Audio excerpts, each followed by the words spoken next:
अध्यक्ष महोदय, हा शेतकऱ्यांच्या दृष्टिकोनातून अतिशय महत्त्वाचा मुद्दा आहे।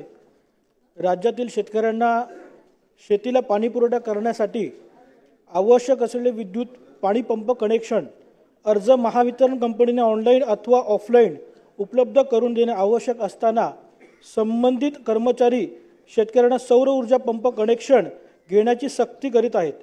सौर ऊर्जा पंप ही काळाची गरज जरी असली तरी शेती पाणी पुरवठा करणाऱ्या विद्युत पंपाच्या बाबतीत या पर्यायाची यशस्वीरित्या अद्यापही कसोटीवर खरी उतरली नसल्याने शेतकऱ्यांना महावितरण प्रचलित विद्युत पाणी पंप कनेक्शन उपलब्ध करून देणे गरजेचे न्याय आणि त्यांचा अधिकार असल्याने नवीन विद्युत कनेक्शनसाठी ऑनलाईन अर्ज स्वीकारून तसेच कोटेशन देऊन प्राधान्यक्रमाने वीज पंप बसवण्यासाठी विद्युत कनेक्शन उपलब्ध करून देणे महाराष्ट्र शासनाने संबंधित विभागाला तात्काळ आदेशित करण्यात यावे हे मी औचित्याच्या मुद्द्याद्वारे मांडत आहे। धन्यवाद।